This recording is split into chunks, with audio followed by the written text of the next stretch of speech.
you know, have an OT evaluation much faster than you'd be able to get an ADHD assessment done. You know, there's certainly things that an OT Need to wait. I will be able to do. But it sounds like it's on that arena. Yes, right, yeah. Call the meeting back to order. Facilitator voice. Yep. Alrighty, so I will preface our conversation with, due to the really great discussion that we had, our time for some of this has been condensed. And there is quite a few things that are on these slides that were going to be points of conversation that some of you have already pointed out. So that makes me feel good about where we're going and the fact that we are going to get booted out of here. So to kind of go over again and to speak to maybe those in the public that were not here when I talked about this, I went through with Pete and sat in on interviews with some of the board, key interested parties in the community to talk about DEI efforts and what the board was not doing, what do they want to see, the questions that they have. So most of this did not come from my brain. Messenger. A lot of it came from you all in this room, from people that are in the different associations, from other external interested parties.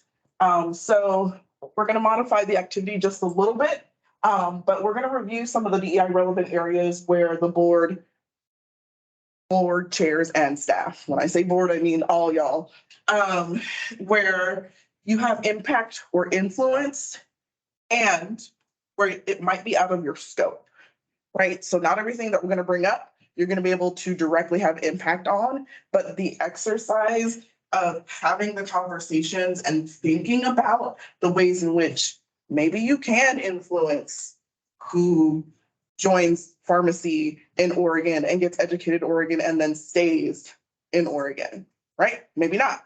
But if we haven't had those conversations and thought about that, then we don't know. And I think someone else has also said, if we don't ask the questions, then we don't know. And the answer may be yes, if we don't ask it. And then feasibility and responsibility of each kind of note and lesson. So these are the things that you all are doing well that I feel like you all have obviously, because you are doing them well, have an influence on, right? So you have some demographic questions on staff, and you also have available to you some demographic information on licensees. You're doing a good job at inclusion of technicians and community members on the board and in public meetings. Again, doing well, and we could increase that, right? The point has been made about not having representation of retail pharmacists and retail technicians, and that's a specific niche that might have a different perspective that needs to be brought to the conversation. Working to improve and maintain the safety of Oregonians in relations to pharmacists and pharmacy services. What I keep hearing, which is really amazing, is the constant drum beating back to safety, right? And so it's never not a part of the conversation. And I think that that is awesome. And that is kind of key to remembering in all of these different pillars and all of the different things that we're talking about, it comes back to safety, and that's a good thing. And then the approved draft affirmative action plan. And if I understand correctly, there is a DEI specific plan that does need to be submitted, but the caveat is that it can be a plan to complete a plan. So it would be, we meet with a consultant to lead assessments to create a plan. That would suffice, probably in more pages because government, but that let the governor know we've got some ideas, we're going to formalize them, put them together. There may be a template it needs to be put into, but we're going to do it. Not to play advanced slides. So, things that need attention from someone. One question, and this one was mine, but I think other people have brought it up. What is the rate of individuals from equity-seeking communities that are educated in Oregon but leave to practice in other states? Right, so the question is in general, but my question is, what is the rate of women? What is the rate of people of color? What is the rate of LGBTQ plus folks? What are the rate of folks that are disabled, that are getting educated in Oregon and leaving? It might be zero. But if we don't ask that question, we don't know. What active recruiting is being done to entice and fund individuals from equity-seeking communities to be educated in Oregon? So again, we kind of have the conversations about there used to be mentor programs. They used to be going out to the high schools. There was hiring of 16 to 18-year-olds and bringing them into the profession. Again, that opens up the scope of who has access and knowledge that being a pharmacist is even something I can do. Board makeup. We already talked about this. Is there a better way to include the different classes? Don't like that word, but that's what came up. A pharmacist, i.e. pharmacist at Walgreens, as opposed to someone who's maybe a director of pharmacy at a university or a large hospital, right? All are valid, and we need to make sure that we're including all of those voices at the table to make sure that when we are making decisions like we are now, we're having their point of view. The gray box. So there is an assumption that the board members and staff are taking this into consideration for doing the work. When I say assumption, I am not accusing and I am not saying it is negative, but it is the assumption, the positive assumption that we are all doing what we can to take this into consideration.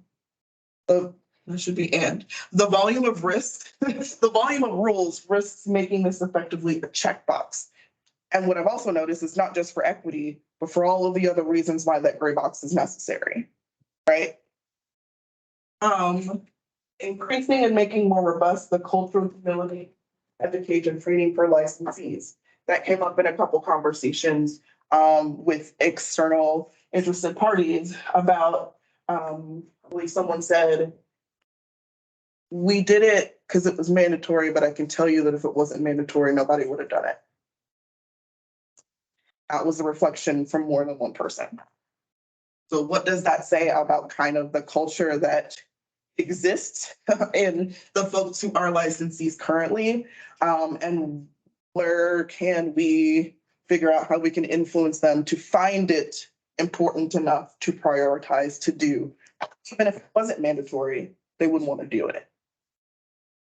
Outreach to pharmacy schools and even high schools to increase the visibility of the Oregon Board of Pharmacy and the profession of pharmacy to different communities, opening up the funnel of potential licensees. We've kind of already spoken to that.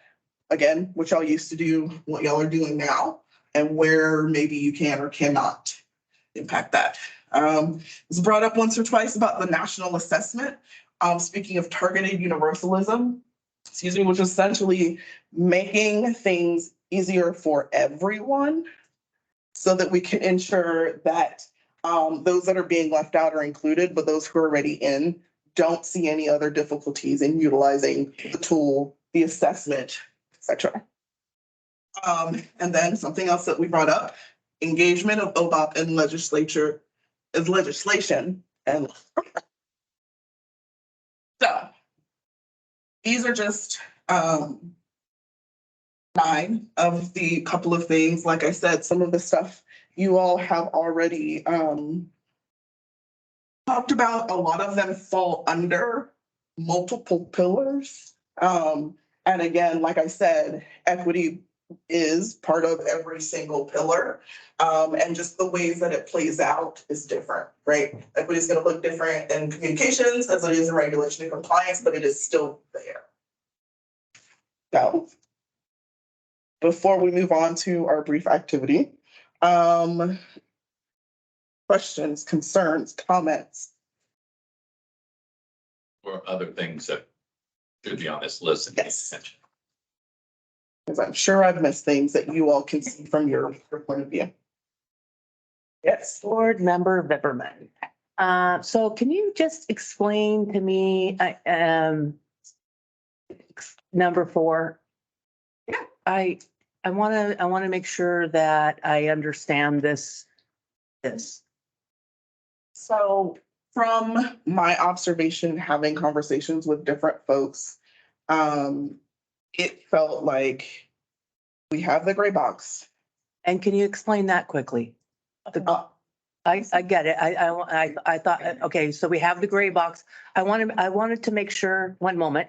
I just wanted to make sure that that the gray box is exactly what it is. Right. And it wasn't something that I didn't know. Melvin, the gray box is the box on all of the proposed rules that we bring to board meetings and notice to the public. The gray box is a replica of all of the requirements that are actually on the notice of rulemaking. So those are the questions that we have to answer when we file the notice, and that's what we send out to the public. Excellent. And I knew that, I kind of knew that, but I wanted to make sure that I was understanding it correctly. Oh, I appreciate it. And thank you for explaining, because I would not have done as good of a job. What I heard was that although, staff,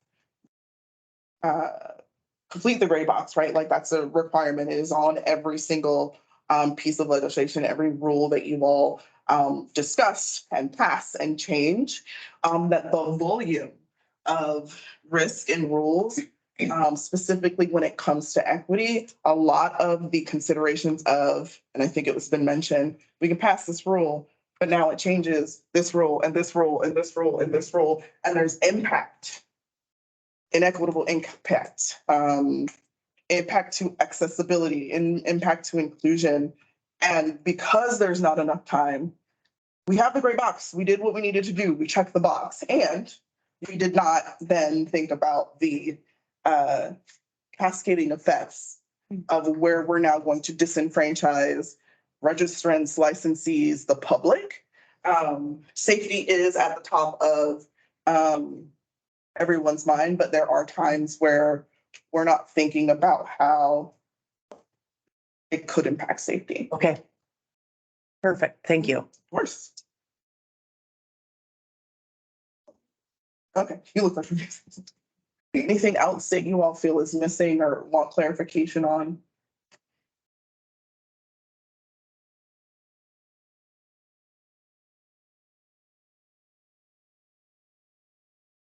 Staff should Yes. speak up as well. It's not just for the board.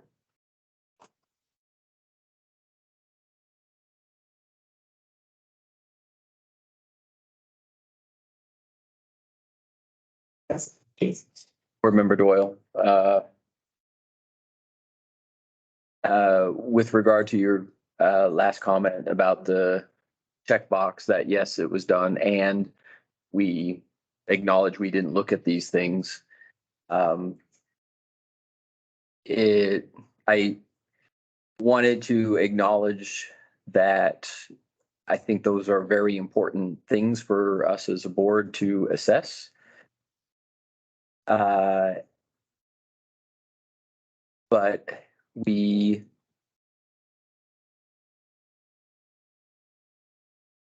I guess I'm and it is very important for us to assess, and a challenge that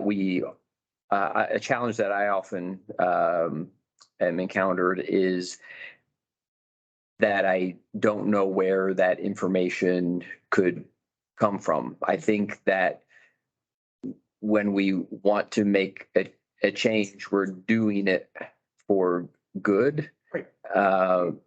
Let's call that patient safety, but we may accidentally alienate a group. But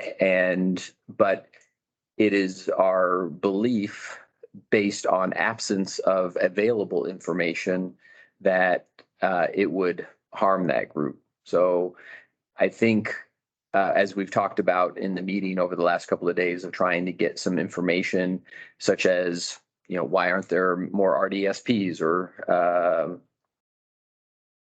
not PPLs, lockers. I think in trying to find information after the fact about the impact would provide us more information based because we don't have, there's just a lack of information, and it would be a guess, if you will, of how a gray box may influence a class or a group of people. So for number 4, I'm thinking maybe a solution or some more investigation is, what we feel like the responsibility of this does or does not fall on the board. And then 2, if so, thinking about the ways in which research could be done to provide the board and staff with more information about the impact of the rules that you all are writing and approving, et cetera. I guess my first question is, do we feel like this is a responsibility or within the purview of the Board of Pharmacy? Staff Member Davis, it's a requirement filing rules, so it's absolutely within staff's responsibility. And the board reviews the gray box. That's why we give it to you. And ask if you have any comment, you have opportunity for that. Give us feedback, let us change. When we file the rulemaking notice, the public has the opportunity to comment, not just on the rules, and we put this very clearly in the intro statement, also on all the other aspects of the filing. If you think this is wrong, please comment. If you think our impact statement on racial equity is wrong, we want to hear from you. We put that in the header. Like, it's not just about the language of the rule. Being the person that has to write some of these, it can be a bit of a daunting task. Sometimes it's kind of a clearer thing, like increasing access to things. It's a little easier to write, like giving the opportunity for pharmacists to be involved and providing more access points, right? But writing, it's difficult. It's really hard to write these statements sometimes. One thing we've been kind of talking about, and this came up earlier for one of the things, for a standing committee. Some agencies do use RACs, and it would be potential that we could form a RAC that represents the communities that we serve. It has to be pretty broad. It might even but also to actually just assess that piece of each rule making filing. Like, you could have a RAC that's made up of a diverse communities from rural, urban, different backgrounds.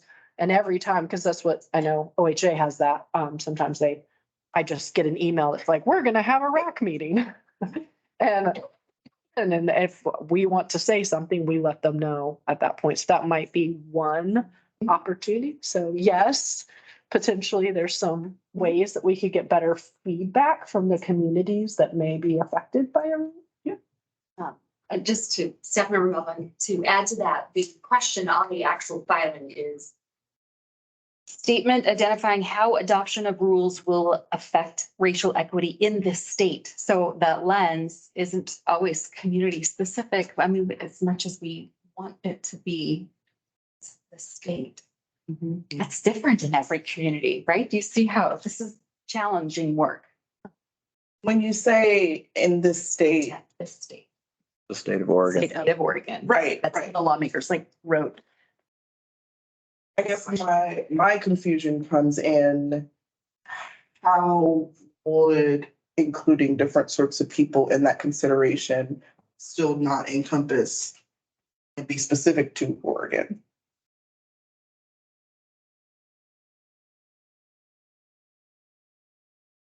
Not sure that I ends. don't understand this conversation.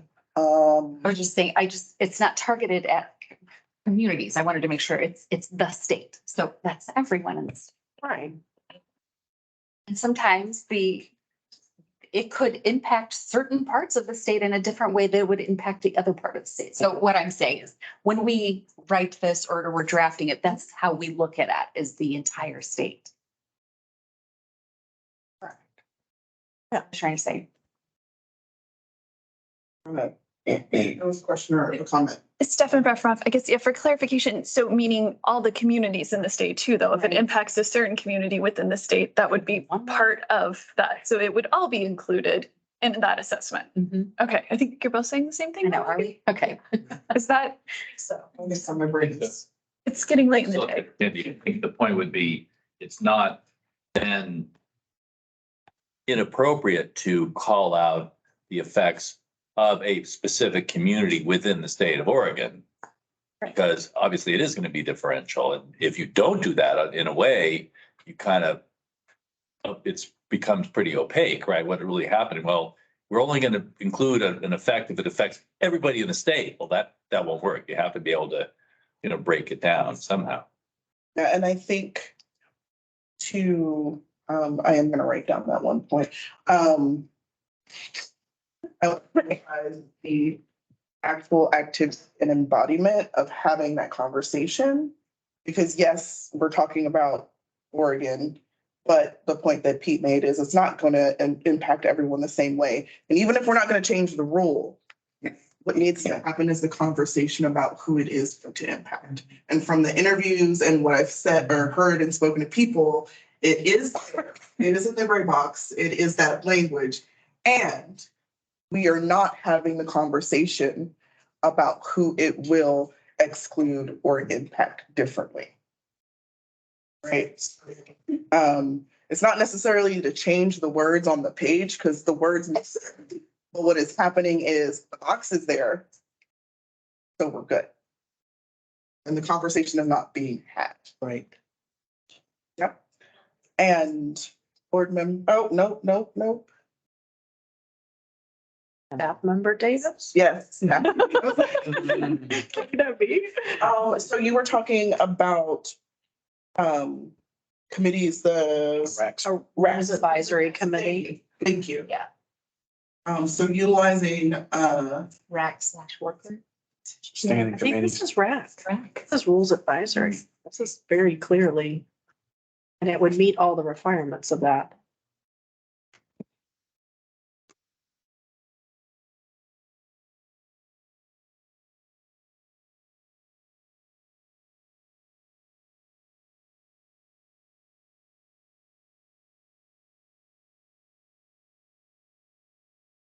I guess my one question about this, that is it always an R or it could be, some other letter advisory committee, like compliance advisory committee, licensing, and I know, Be my next question. yeah. Staff member Davis, so the states, like a rules advisory committee is a very specific thing in statute.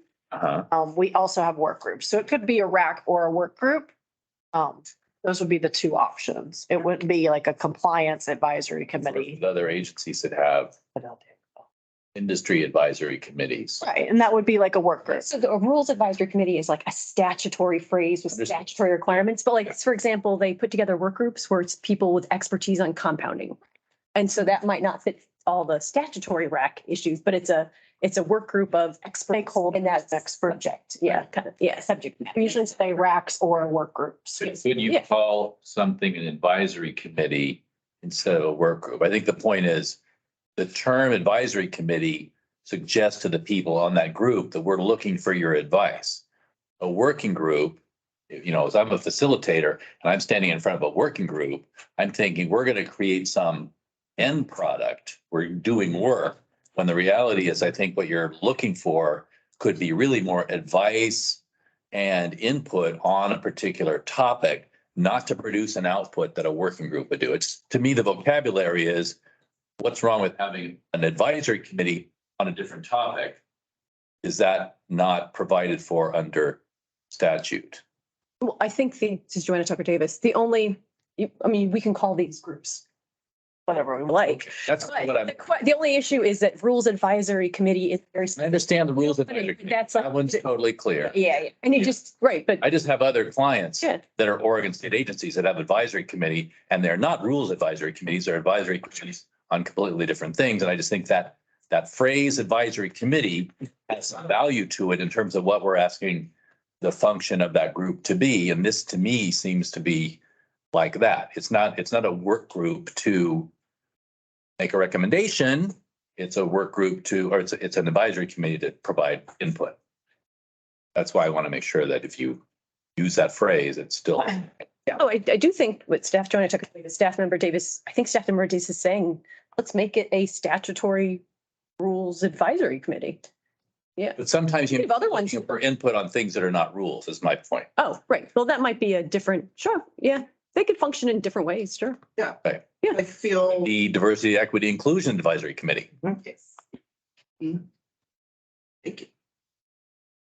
Do you have any other thoughts about any of these other ones? Yes. Staff Member Efremov, I'm not sure if it's been accounted for, and maybe it has. I heard Board Member Chin discuss in some of the pillars about outreach to communities and the public more, so maybe not just specifically stakeholders, but ensuring that the board is hearing from the public and understanding their needs are met too from that lens, if there is a vehicle or an avenue to look into that type of communication. Or listening, I guess, more than communication, hearing. Almost step and reduce number 7, but not just specific to pharmacy schools. Right, Like okay. to the pharmacy schools, to the public stakeholders, which is part of the public. Staff Member Efremov, just for clarity too, it's not just licensees, stakeholders, right? Individuals that are impacted by services to be able to speak to how those rules affect them or their ability to access Services. care. This board member Chin, I think the AARP probably has access to listservs and other organizations like that for.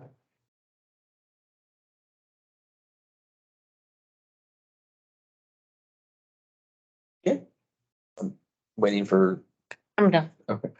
Board Member Doyle, on number 7, outreach to pharmacy schools. I think that is working at one. I see that is being done. And the board is already available to come out at any time to provide information or teaching or upon request, essentially. So, and then Director Schnabel's presentation yesterday morning, he had cited how many times that they had done that. So I don't even think pharmacy schools should be listed here in that it is already being done to a high degree. And rather the high schools and or other those really need to be the focus. I agree.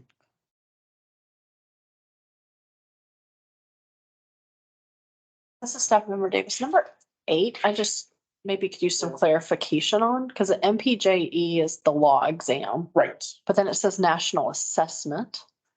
And I'm not sure if that's referring to, because it's a state specific law exam, and so it's not a national exam. So I'm just trying to. That is an error on my part Okay. and my interpretation of what it is. So are we talking about the MPJE or are we talking about a national assessment? We're talking about the MPJE. Talking about the MPJ. Okay, sorry. That's all I wanted to just clarify. We're talking about the state specific law exam.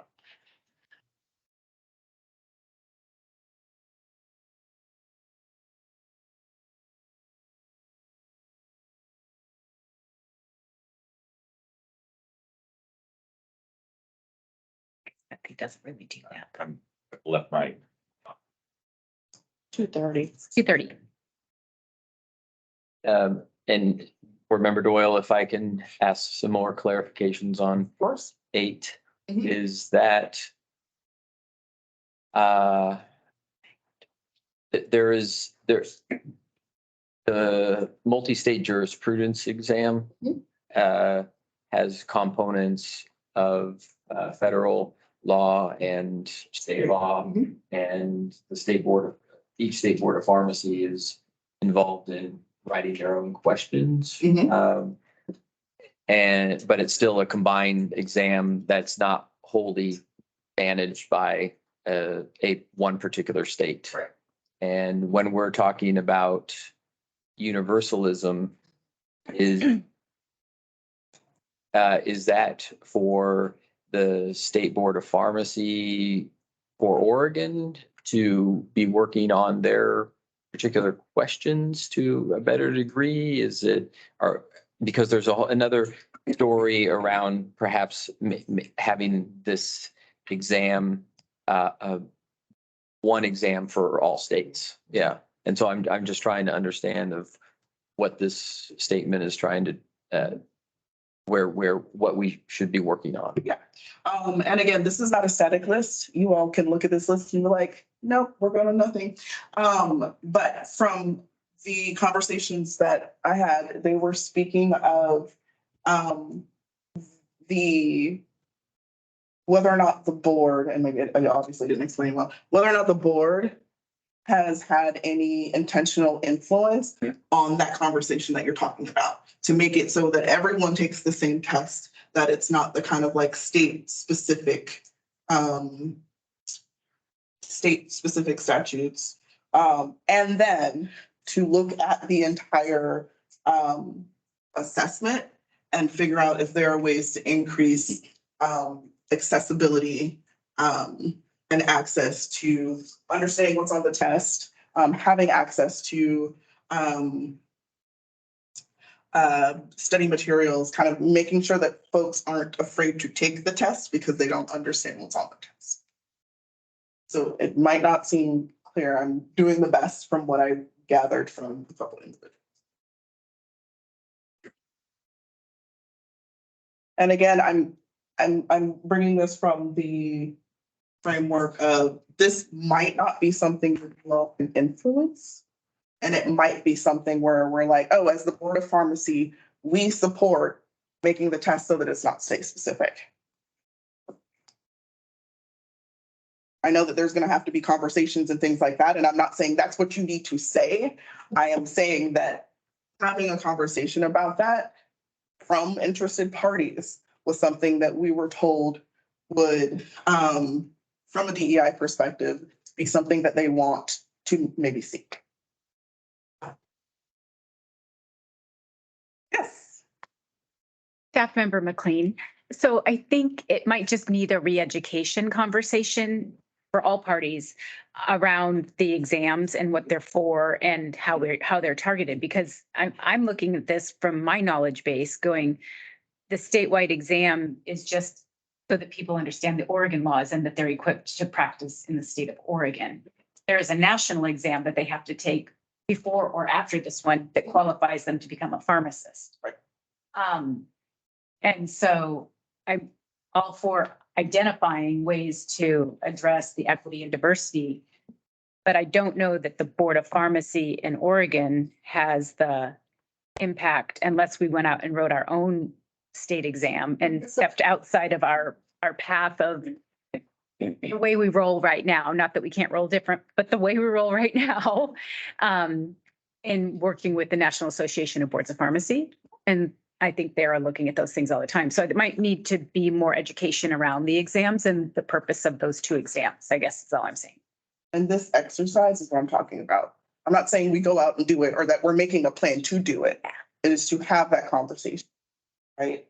But I appreciate the request for clarity. I apologize for the muddiness of some of that. Staff Member Davis, just to add a little more clarity maybe for the public. So board staff are involved in writing those questions, and every single question in the test bank gets reviewed at least once a year. Mhm. And whether it stays in or goes out based on our rules. And like when we do a rule change, like I'm emailing them now and I sent them the list of all the rules that are changing for March so that we can go back in and revise and make sure every single one of those questions is still a valid assessment. And they do all the psychometrics, yes, whatever, in terms of making sure the question is sound. Right. Maybe not addressing equity, diversity, inclusion, but that they're making sure that it's psychometrically sound. So it's an ongoing process and board staff are responsible for reviewing those every year.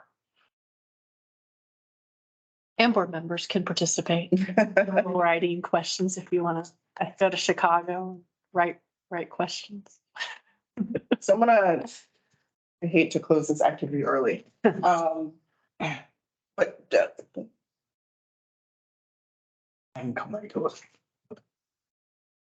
I just want to talk about kind of like things to think about as far as moving forward in the future, specifically related to continuing to integrate these conversations and this understanding and responsibility of everyone.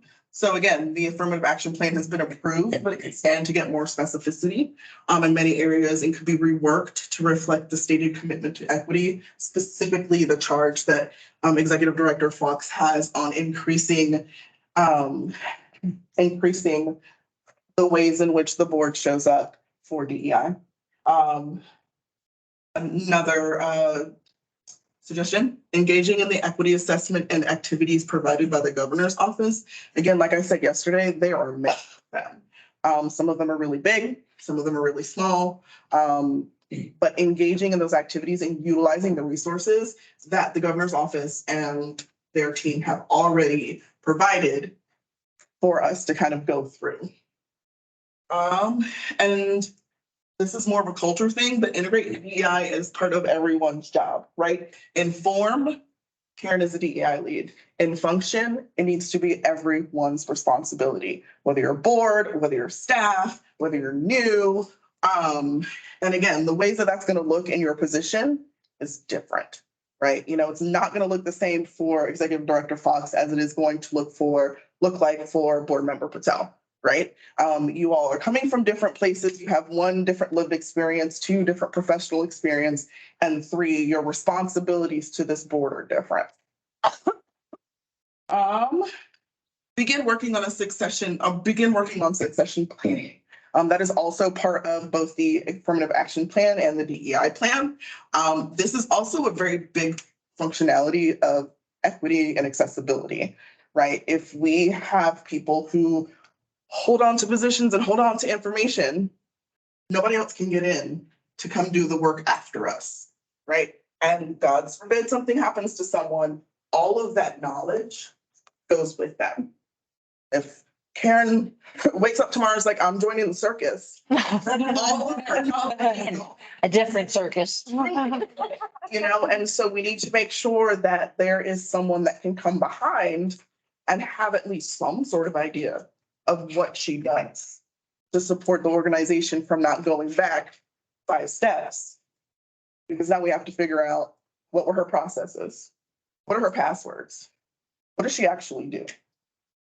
And then increased communications from OBOP about the DEI work that is being done, whether big or small. Obviously, we want big wins, but also small. And I think we've kind of talked about that a lot when we're talking about communications.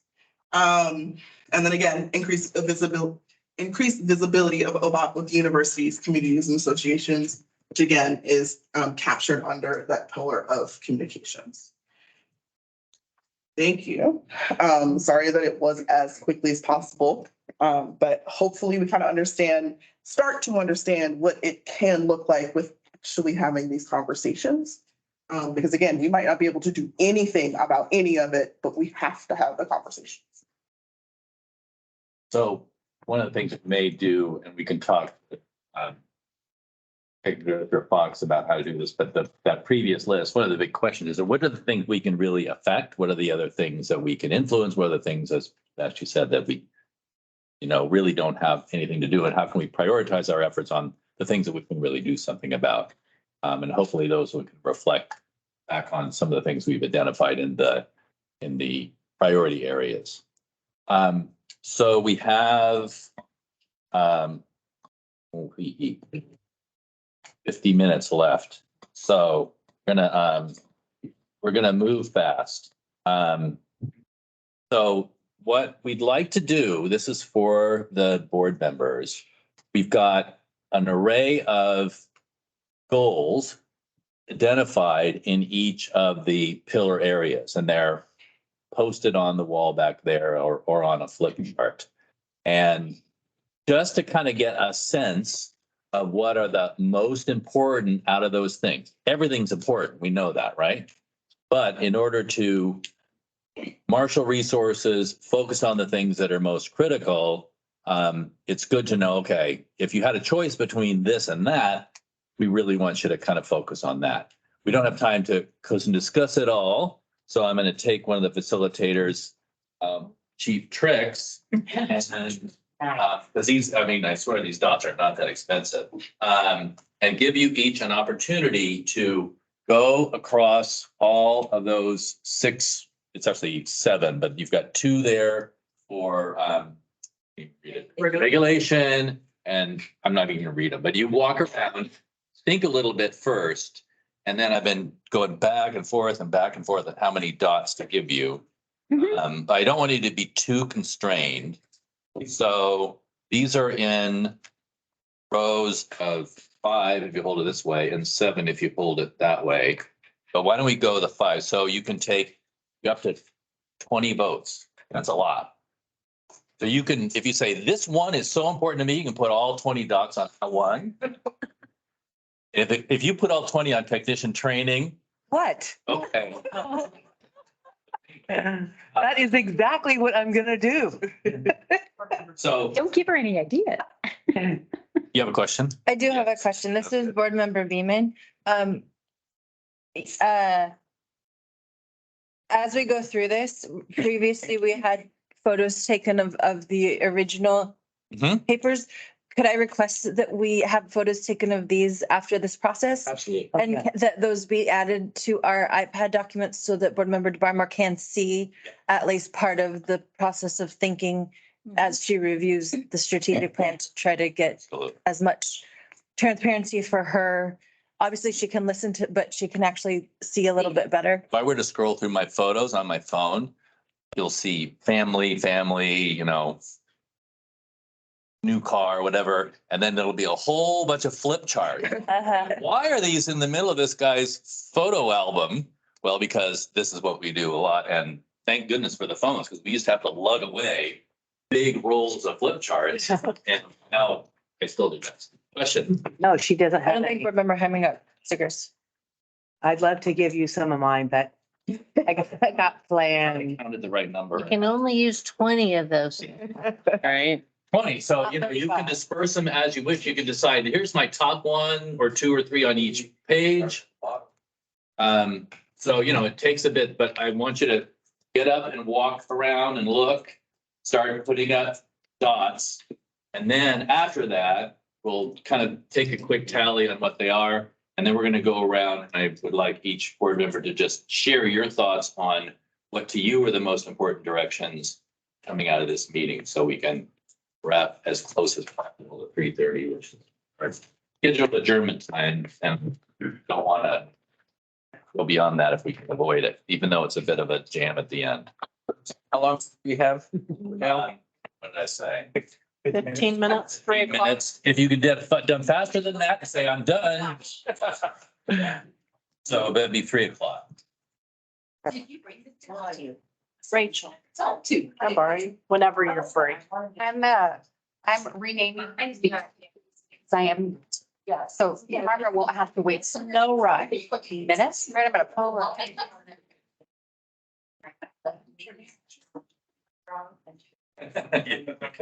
You don't remember what I am? Great. I'll borrow you. You coming? And she'll give them No, I'll use Bree's brain, not yours. kind of use the way in which their brain functions.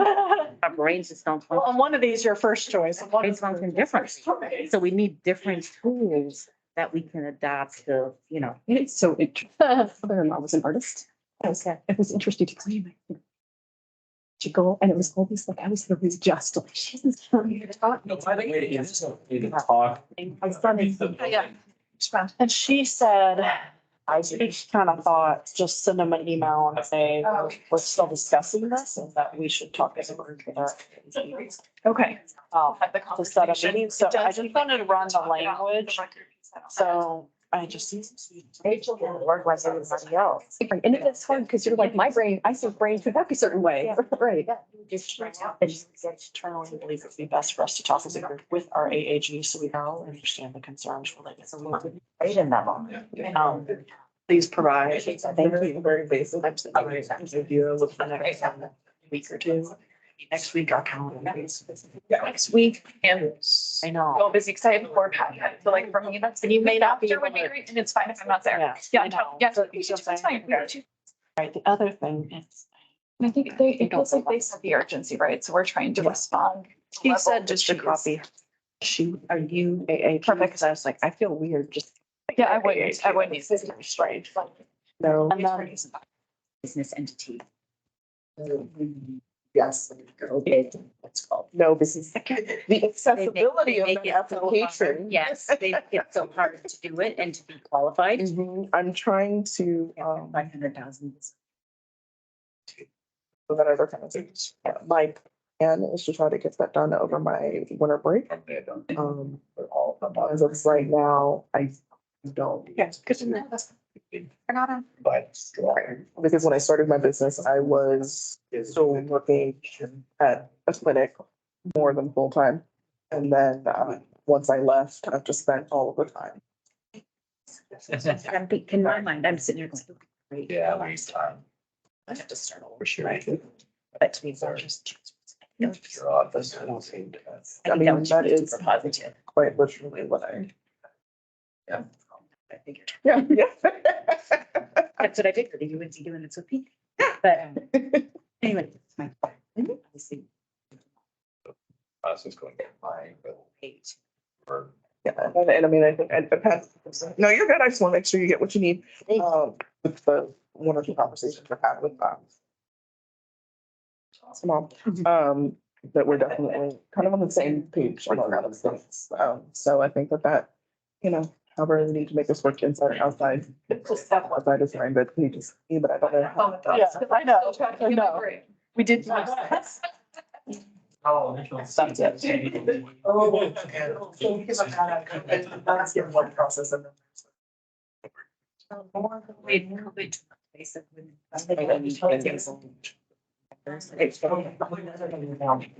Exactly. Nice.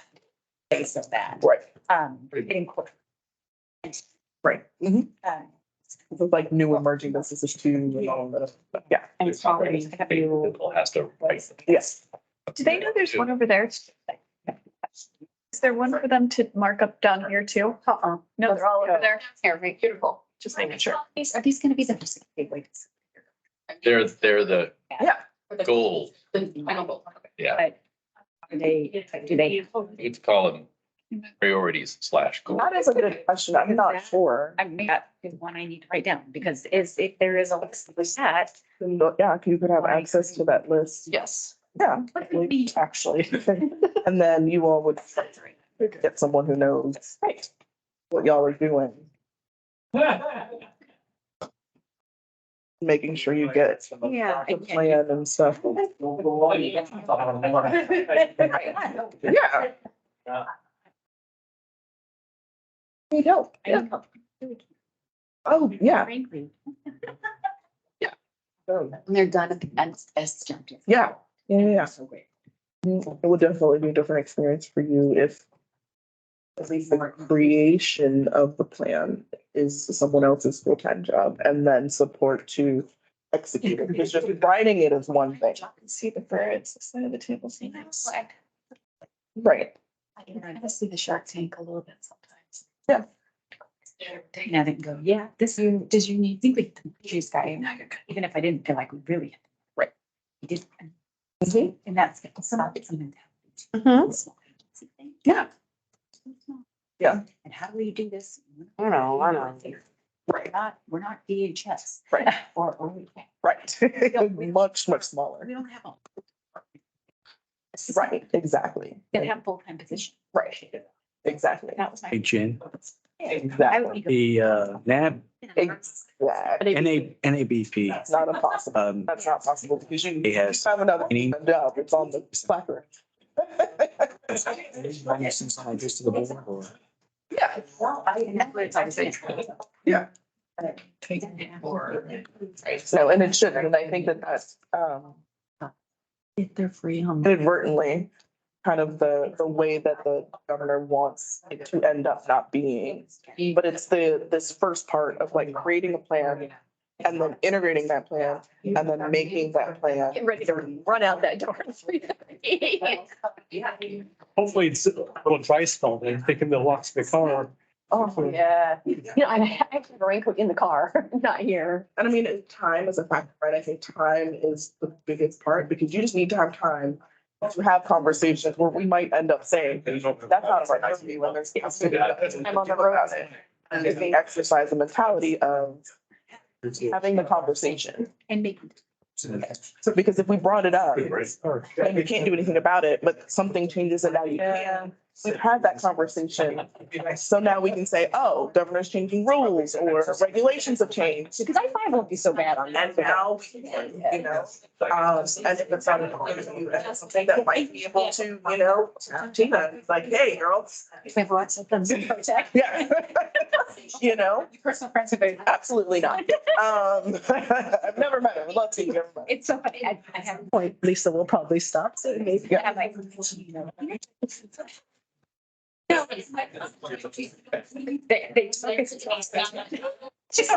as you know, you don't have enough email messages. They're getting to see you guys.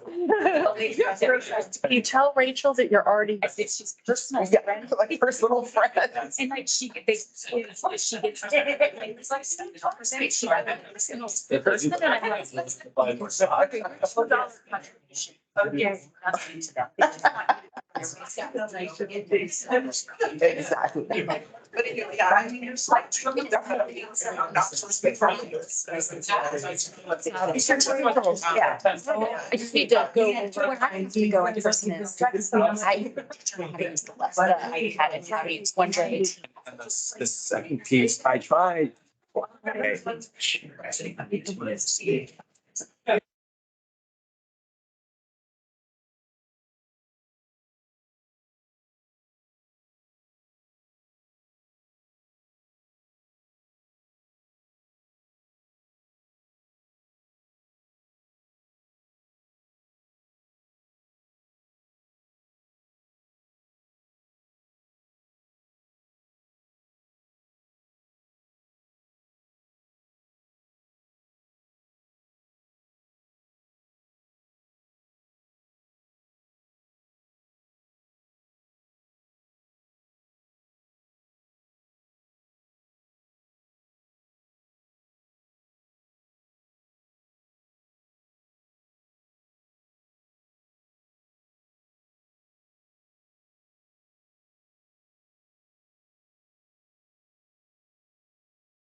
Figure out if I just need to upload a paper that says, no, I don't have this. You know? Yeah. You know what I mean? Yeah. You know, or you get limited to, because if I'm not mistaken, there's a threshold, a monetary threshold. There doesn't need to be a. And they get them to. Or they just keep coming. Of course, Personal email. it's very low. Like one day I get like 200 emails. I need to like figure that out. Admire the honesty of the group to have, given back their dots to prove that they Within. need the quota. We're Very- very honest It's that true. by trade. Yes. They show me your stick. He took them. He took them. But everybody else gave them to me too. Cindy, you They an did? example Yeah. that everybody said, oh. I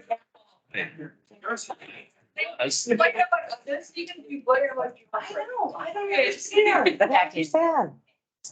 She had. Plus, I don't want to run out of these things. Shoot back. Yeah, that's why he doesn't have to buy more. Lovely. Right. No, it's a high overhead business, right? You Yes. buy a lot of dots. And so we go. So it looks like everybody has done their voting. And Rachel is pictures. So I'm just going to do a quick scan. So in regulation, quite a few dots, but over a variety of different areas. So that's something that, what's going to happen now is the staff will take what you indicated based on these and say, okay, doesn't seem that there's one major thing under regulation that's, a big standout. There's a few things that didn't get much in the way of dots, so that can help guide, all right, what should the specific goals be? And then obviously they might have to balance in, okay, what's feasible to get done? So they'll have to give feedback on that. So interesting there. In registrants, like most focused on the SPPC efforts.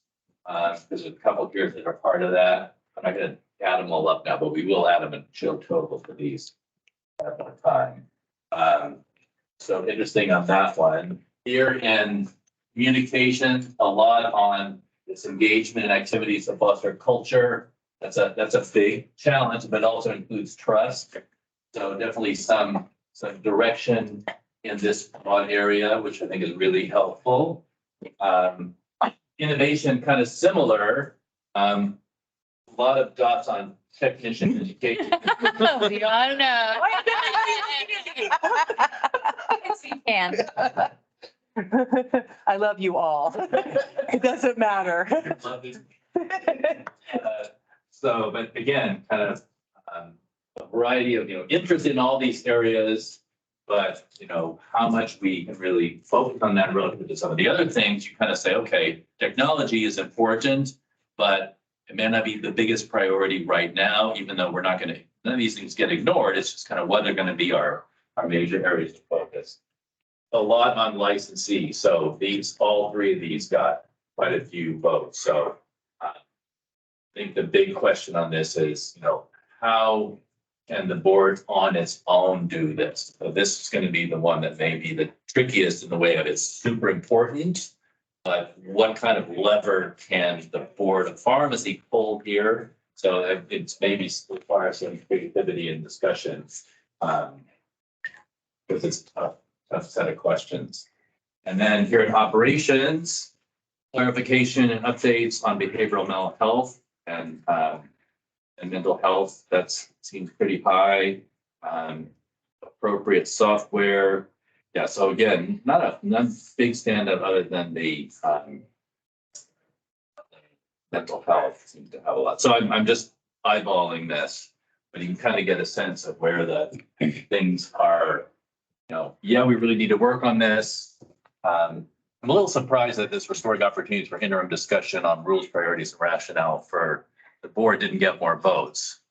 But I think probably that'll get worked on anyway, because I think it's a function of how you will all be able to feel more comfortable with what you're doing. So thank you all board members for that. So what I'd like to do now, any comments on this process in terms of how you felt it went or concerns about it? Board Member Beeman. This is Board Member Beeman. I really appreciate the dialogue and the chance to have dialogue. I think clearly by our misappropriating the agenda and going over because of our discussions, it's something that we needed as a board because we've kind of been heads down. Let's trudge through and this kind of, we got to lift our heads up and look around a little bit and kind of look out rather than down. So I just really appreciate all the discussion. Good. Here. All right, great. So what I'd like to do, sort of two. It's free. Okay, so I think we have time to do this. Now that we've done this as collective activity, I think it's an opportunity for each board member to kind of make your own final remarks on what you see as the most important guidance, kind of maybe the one or two things for you. And any other comments on, Betsy says one. I know how it is when you say one, then they'll add 5, right? If I say 1 or 2, at least they can, go a little over and not end up going crazy. Be out of here by 5. Yeah. I was like, They were locking me out yesterday. We were the last people in the building. Yeah, we need to take mercy on Sharon and not ever get locked with the oh, that means you have to put everything. So, Yeah. I think we can do that. And we've heard a lot of comments, so we don't need to hear a lot of, I want you to focus on just a summary of what you think is really critical. And then I'd like, after that, time permitting, to have the staff a chance to ask you some questions if they have any. Because that's going to be really important that, you know, they may have clarification out of this as well. So those are the 2 steps, and then we'll wrap up. And I will probably scribe what you say up here just for my own kind of, I like to have a record of what you said written. So I'll do my best to kind of capture your comments. Because we have this horseshoe and everybody sat at the same spot the whole time. I know you do that sort of, you start at a different place as you go.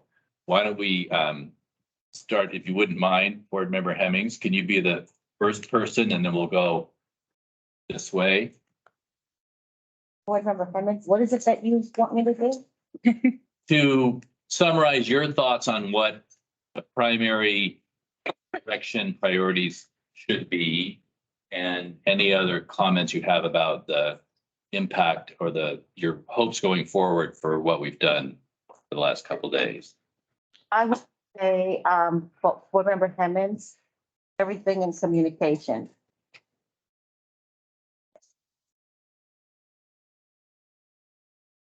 Right, started. That was good. So that's how you get multiple items and say only one thing. That was super good. You said it and then it started raining. Walking in here today because I didn't bring an umbrella. It's okay. All right, that's it? Yep. Great, thank you. So we're going that way. So Board Member Vipperman. Oh, Board Member Vipperman. Okay, all right. While there are many things that are super important to me on these lists, that I'm gonna go with 2, sorry. The 2 that are most important to me is the clarification of the behavioral and mental health. I am most interested in making that a priority. Let me know when you're done. And those are okay. The other thing that I am most interested in is the technician education and training. And I feel that as a technician, the training is not universal. We have technicians coming in that are not trained in any way, shape, or form. And they're doing the duties of, in a pharmacy. I'm concerned about that. I know that companies have their own training. However, I would like some formal training, even if it's the national certification back in, now that technicians aren't, it's not, I mean, I know it's critical still, and everybody needs technicians, but we are up 1,000. Isn't that correct? We're up 1,000 technicians. So I think maybe within the next 4 years, I'd like to see some training and education that is board approved. Is that short enough? Yeah. Okay.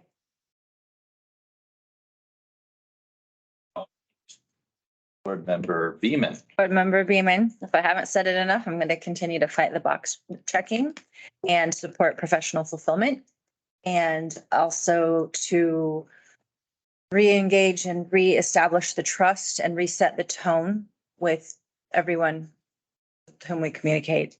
Those are my top 2. Yeah, you said fight the box checking, and the other part was support the profession. That it. Support, how's it phrased up there? Support professional fulfillment on the licensee priorities. And then the other priority is the number 2 on the communications, to engage in the activities, but with the emphasis on rebuilding trust and resetting our tone of communication.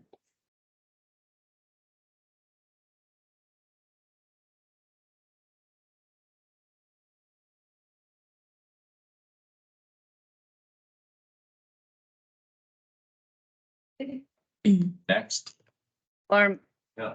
Member Patel, I also support, our board member Beeman says, support the professional fulfillment, it's like right that box and communication.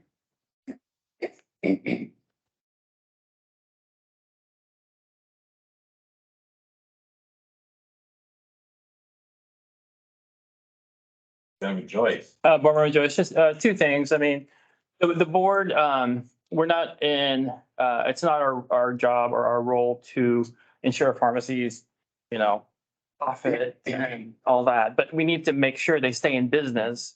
And so the store closures are really, it is reaching a critical stage. So, my main concerns are the workload stress, right? Safe practice conditions. That seems to be the stakeholders' feedback to us. And we, instead of indirectly addressing it, we need to directly address it. So addressing workload stress and ensuring the pharmacy stay in business. However, that is, because that's patient safety. Secondly, national certification, to echo or member Vipperman, I think it's a foundation for technicians to get their education and be prepared for the job market, because that also is feedback from stakeholders that technicians are not ready for the job market and are undertrained. Board Member Hemmons, could I ask a clarification, Board Member Joyce? Your first one, where did that fit in? Somewhere up there, I don't know. It's several places. I mean, it's probably more than one. Board Member Hall, I think part of it's under license. Yeah, licensing. Yeah, thank you. Oh, okay. Yeah, where there's multiple green dots. And then also here under registrants. Oh, Yeah. yes. So workload stress, I mean, it's a big deal. So that's different from mental, Yeah, I mean, that's also part of it. so licensee. It kind of overlap. I think the stress and the closures adds to the mental health challenges. So it's a loop, right? Right. Not good. Okay, not good. All right. And finally, Board Member Doyle.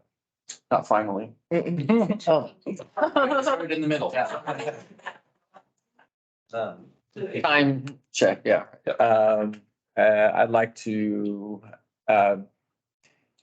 emphasize the safe pharmacy practice environment, which is a combination between licensees and registrants. I'm sorry, that was the SPPC? Yes. Oh, no. That I won't get.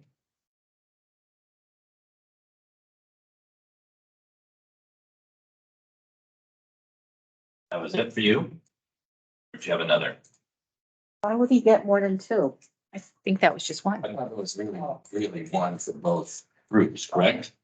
Or maybe I misinterpreted it. But that was my suggestion. We're not going with. SPP, the safe pharmacy practices is shared across Right. licensees and also the registrants. Right. So I, So that was one, but that can both kind of, audiences. Okay.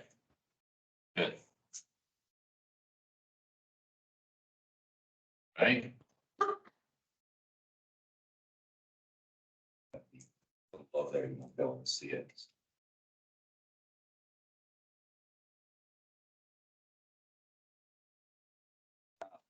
Member Chin. Board Member Chin heard Board Member Hemmings think that they only had one choice of, you might want to check in with that person at the end, and then Yeah. mine are the communication trust and the same thing said, Beeman said, the professional fulfillment. I think that improving that could improve a whole lot of other areas too. Hopefully.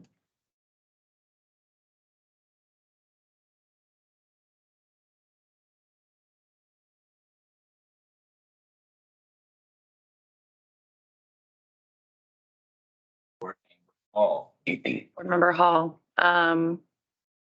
communications. all of the communication stuff. And all of it is important to me, but I would go with the work conditions and the stress under the licensees and registrants. And I did have a question about the pharmacy tech, certified pharmacy tech. Do you have to graduate from a school in order to be a pharmacy? Okay. You just bring him in off the floor, Street. off the street. To be a certified, Be certified. No, to take the, you don't have to be certified to be a technician. you just have, okay, You don't have to have anything. you don't have to come from a school. No. You have to have a certain number of hours to take the test. Got it. Experience. But now you can be a pharmacy technician forever. Without getting your COPT. Okay, and board member Hemmings, the point was made that maybe you didn't think you could have a second one. It sounded like you thought that was, That's fine with. Yeah, I was okay, good. to know whether or not I actually could have had another. you could have, yes, and you still have that. Thank you. All right, cool. So. All right. Great. So good, additional guidance to fit and follow up on the voting. Now, we'll open it up to staff to see, do you have questions of your, Thank you. I did. Bye. gentlemen, thanks for being here. What an endurance test, huh? Please take them. I know. Staff, what questions do you have for the board in terms of the input you've gotten, clarification? Any confusion? Nothing, like you can take this away and you feel like we won't be sitting looking at like, the heck did they mean? That you could ask now because it's going to be hard to reconnect them. Yes. Staff member Efremov, can I reserve the right to ask later after we decide, like, this is our, but I mean, in another, as we digest it, I don't know if our executive director Fox can maybe speak to next steps of processes, because this is a lot for us to stay, like, to digest too. Sure. That's fine. And there's opportunities. I mean, you can send questions. Most people get email, yes. Right. So you can. Or the next one. Can't ask a question of a board member by email. Only one. So here's the issue, which is you don't want to, Joanna Tucker Davis, you don't want to inadvertently have an electronic public meeting. So for example, there was a case in which like some Lane County commissioners sort of would like go back and forth between Lane County commissioners and staff. And they really were just like communicating back and forth. And that was an issue about, is that a public meeting? So you have to be really careful about it. Okay. But if you don't reply all. Could we like survey for? I said, no. Like we've, like, I don't want to, Depends on the topic. Okay. and it depends on how the communication is working. You can always put it on. We can easily just bring this to the December. That's okay, and have Well- a conversation like we normally do. So this is where the rules and the practicality kind of clash. Because if you can only communicate sitting in a meeting, government inefficiency is pretty much guaranteed. But transparency is really high, right? If anybody cares. I mean, how many people have the opportunity to go and look at all the emails that go between the Board of Pharmacy? This is where, we have to kind of, I'm giving a little bit of my opinions. Anyhow, but if there are ways to, if it has to be done in a meeting, it has to be done in a meeting.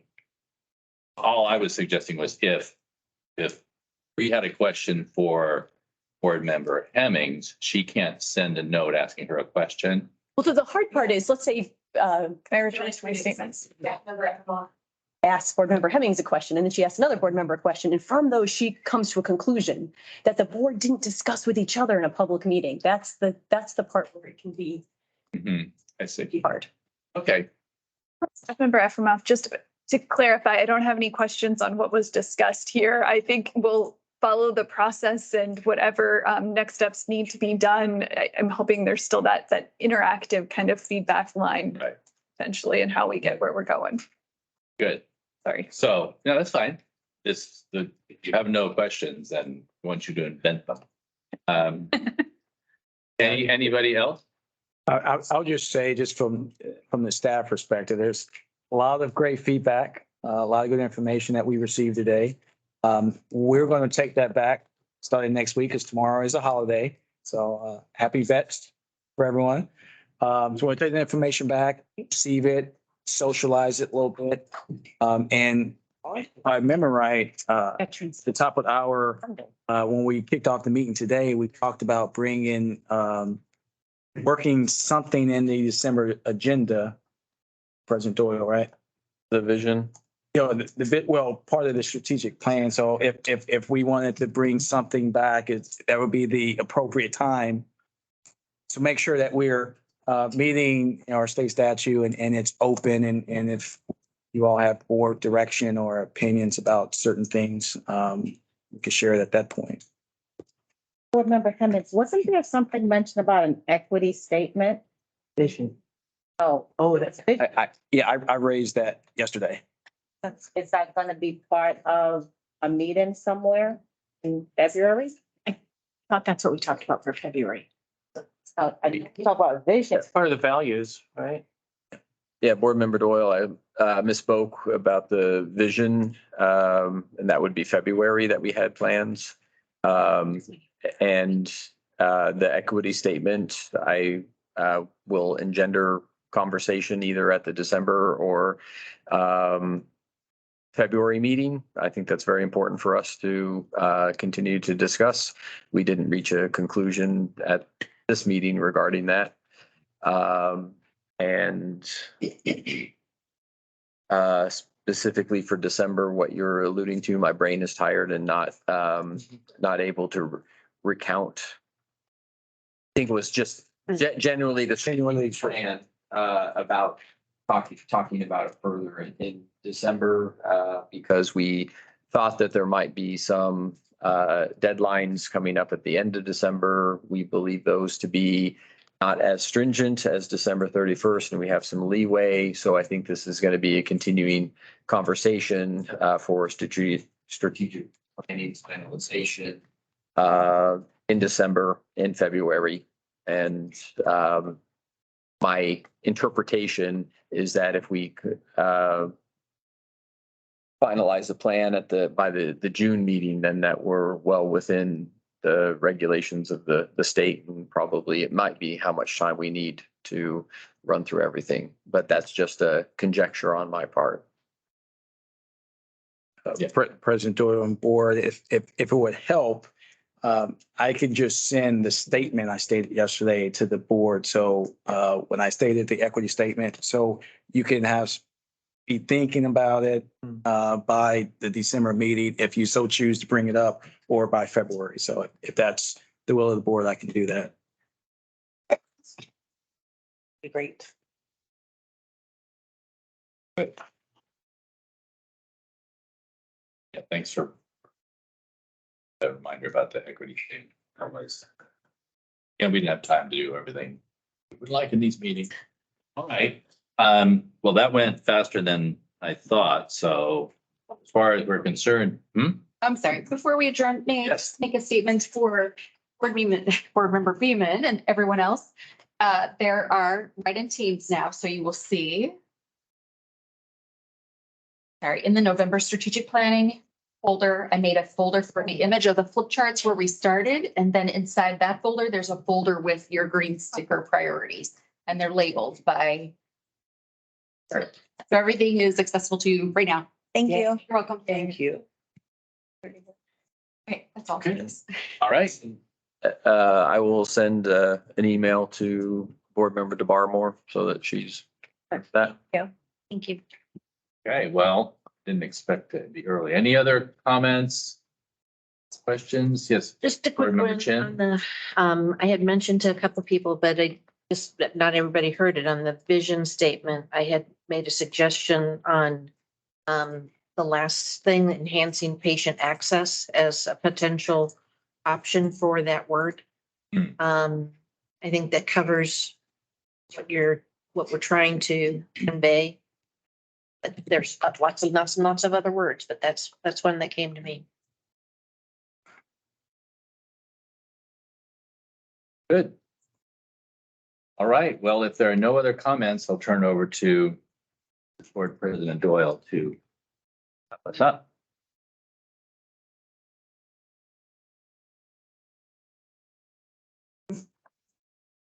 I don't know. Board Member Doyle, thank you very much. Want to pass on my appreciation to Facilitator Boyce and Facilitator Pandy, and also Facilitator Sale yesterday. Appreciate their guidance in moving us through the strategic planning session over the last couple of days. With that, before we adjourn, for board members who took written notes before or during the meeting, please provide your written notes, including your name and today's dates, to Staff Member McLean. If you would like to keep your written notes, please see Staff Member McLean to make arrangements for their copies. If you took electronic notes outside of OneDrive, please email your notes to karen.s.mclean@bop.oregon.gov. I, Board Member Doyle, move to adjourn at 3:22 PM. Board Member Chin, second. Board Member Beeman, yes. Remember Hall, yes. Board Member Hemming, yes. All right, Joyce, yes. Board Member Patel, yes. Board Member Vipperman, yes. We are adjourned. Thank you. Never see you all. Bye. Yeah.